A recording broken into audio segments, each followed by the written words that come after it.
Marty, you ready? Yeah. Everybody ready? Everybody Ready?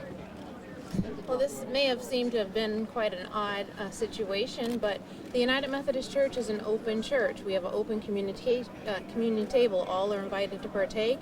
As a matter of fact, our official statement is open doors, open hearts, open minds. And so when I heard from the Trump camp that they wanted to come by and see that we give out water, we give out foods that help mitigate lead, and asked if he could come, all are welcome. It's a public event.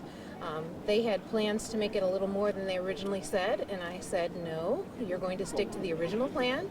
And so when he asked to come in and make a statement, and the statement began to go beyond what he originally said, I asked him to stick to what he said. You came here to welcome our workers and thank them for what they have done, and that's what he stuck to. This is God's house, not my house. The members don't own it. It belongs to God. And so he was welcome to come and see what we do in the city of Flint. We're doing well in the sense that at our church, we're helping those who are in need, and I wanted him to see the best of Flint in the sense that we're an educated congregation. Some of the statements that I've heard him make about African Americans, Mexicans, and others were degrading. I wanted him to see intelligent people, loving people, caring people who have done well with the resources that they had, and I wanted to present the best that I could to someone who was coming in from out of town. It happened to have been Donald Trump.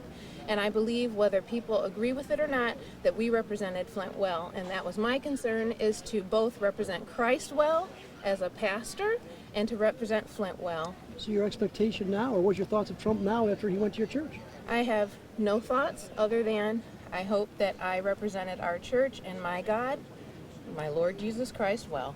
In that same token, there was a pastor who was here earlier. He said he got a call last night from the Donald Trump campaign looking for a place to call home.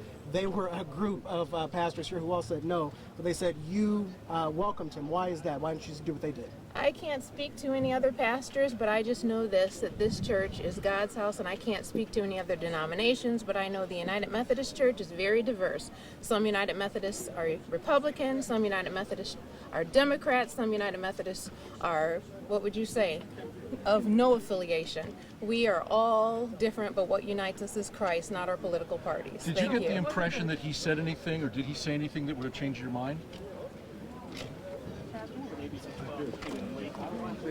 Good job. Thank you. Thank you very much, Cheryl.